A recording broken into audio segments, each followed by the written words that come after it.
మరోవైపు పండగ ముసుగులో కొంతమంది పందెం రాయుళ్లు జూద క్రీడలకు తెరతీస్తున్నారు. ప్రభుత్వ నిబంధనలను తుంగలో తొక్కుతున్నారు. తాజాగా ఎన్టీఆర్ జిల్లా కంచికచెర్ల మండలం గండేపల్లి గ్రామంలో కాసినోకి భారీ ఎత్తున సన్నాహాలు చేస్తున్నారు. ఈ ఘటనకు వెలుగులోకి వచ్చింది. కాసినో కోసం ప్రత్యేక టెంట్లను, గదులను ఏర్పాటు చేస్తున్నారు. అయితే సంప్రదాయ క్రీడలను వదిలేసి జూద క్రీడలకు సన్నాహాలు చేస్తూ ఉండడంతో స్థానికులు మండిపడుతున్నారు. ప్రభుత్వ నిబంధనలు తుంగలో తొక్కి వారిపై కఠిన చర్యలు తీసుకోవాలని డిమాండ్ చేస్తున్నారు. ఈ విషయానికి సంబంధించి మరిన్ని వివరాలు మా ప్రతినిధి కాంతి అందిస్తారు ఫోన్లో. కాంతి, క్యాసినో టైప్లో ఏర్పాట్లు ఏ విధంగా చేస్తున్నారు? ఎటువంటి అధికారులు తీస్తున్న నిబంధనలను వీళ్ళు తుంగలో తొక్కుతూ ఉన్నారు? ప్రస్తుతం అప్డేట్ ఏంటి?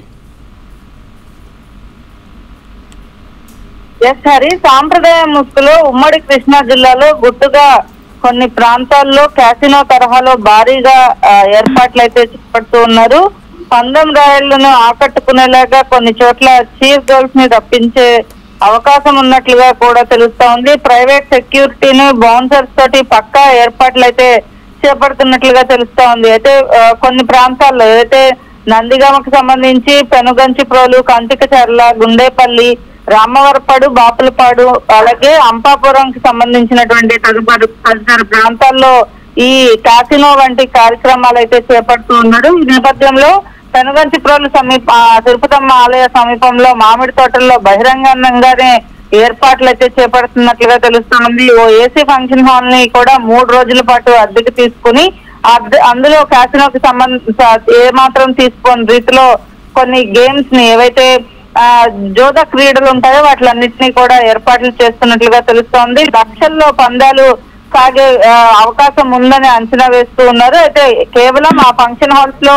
ప్రవేశించడానికి ఒక్కొక్కరికి 50,000 టికెట్ ని పెట్టినట్టు కూడా తెలుస్తా ఉంది. అయితే హైటెక్ జూదానికి అడుగులు పడుతున్నాయి. అంపాపురం ప్రాంతంలో ఏర్పాటు చేసినటువంటి కొన్ని జూద శిబిరాల్లో అయితే కంచికచెర్లకు సంబంధించినటువంటి మామిడి తోటల్లో భారీగా జూద నిర్వహణకు సంబంధించినటువంటి ఏర్పాట్లు కూడా చేపడుతూ ఉన్నారు. అయితే దీనికి సంబంధించి పెద్ద మొత్తంలో నగదుని క్యాసినో నిర్వహణకి కూడా విజయవాడకి చెందినటువంటి 2 నాయకుల ఆధ్వర్యంలో ఇది జరుగుతున్నాయనేటువంటి ఆరోపణలు కూడా వినిపిస్తూ ఉన్నాయి. గోవా నుంచి 2 క్యాసినో బోర్డులను ఇప్పటికే ఇక్కడికి తెప్పించినట్లుగా కూడా తెలుస్తా ఉంది. చీర్ గర్ల్స్, బౌన్సర్స్ ని కూడా ఏర్పాట్లు చేసుకుని ఈ కార్యక్రమాలను అయితే నిర్వహిస్తూ ఉన్నారు. ఈ నేపథ్యంలో వీటికి అనుమతి, ఖచ్చితంగా కాసినో వంటి వాటికి అనుమతి లేదు. ఏవైతే సాంప్రదాయ క్రీడలుగా ఉన్నాయో వాటిని మాత్రమే పెట్టుకోవాలని చెప్పి ఇప్పటికే ప్రభుత్వం ఆదేశాలు ఇచ్చినా కూడా వాటిని ఏమీ కూడా నాయకులు కావచ్చు, అటు కొంతమంది బడా నాయకులు ఎవరైతే ఉన్నారో వీరన్నింటినీ కూడా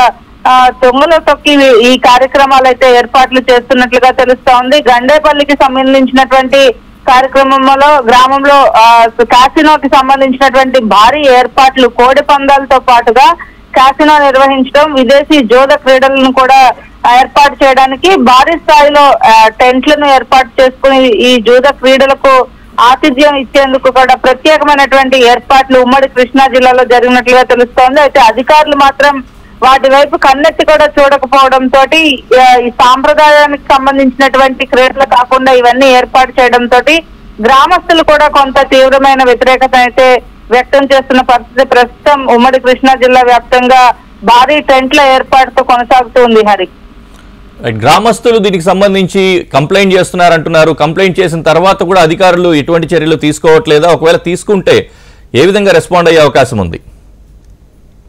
ఇలాంటి కార్యక్రమాలు చేపట్టినప్పుడు అటు కలెక్టర్ నుంచి, అలాగే గ్రామ స్థాయి అధికారులు ఏదైతే ఎంఆర్ఓ నుంచి ఈ కార్యక్రమానికి సంబంధించి ఏర్పాట్లకు సంబంధించి, అలాగే పోలీసుల నుంచి పర్మిషన్ తీసుకోవాల్సి ఉంటుంది. అయినప్పటికీ కూడా ఇవన్నీ కూడా సాంప్రదాయంగా జరిగేటువంటి క్రీడలకి, ఏవైతే కోడి పందాలు కావచ్చు, వీటిలన్నింటినీ ఖర్చులు కట్టకుండా కోడి పందాల నిర్వహణ, ఎడ్ల పందాల నిర్వహణ కార్యక్రమాల పేరుతోటి పర్మిషన్స్ తెచ్చుకుని ఈ క్యాసియో ఏర్పాట్లు అయితే చేపడుతున్నట్లుగా తెలుస్తా ఉంది. అయితే గ్రామస్తులకు సంబంధించి బడా నాయకులు దీని వెనకాల ఉన్నారు కాబట్టి ఎవరు కూడా పట్టించుకోవడం లేదు. పలు రకాల జోద క్రీడలు అయితే కోడి పందాలతో పాటుగా ఈ జోద క్రీడలు, రమ్మీకి సంబంధించినటువంటి ఏదైతే గేమ్ కి సంబంధించినటువంటి టోర్నమెంట్ కు కూడా పేర్లు పెట్టి ఫ్లెక్సీలు వేసుకోవడం ఈ ఏర్పాట్లు చేపడుతున్నప్పటికీ అధికారులు కావచ్చు, పోలీసులు కావచ్చు, ఎవరు కూడా దాని వైపు కన్నెత్తి చూసే పరిస్థితే లేదు. అయితే దీని వెనకాల పెద్ద బడా నాయకుల హస్తం అయితే ఉన్నట్లుగా అయితే చెప్తున్నారు Hari. Right, thank you Kanthi.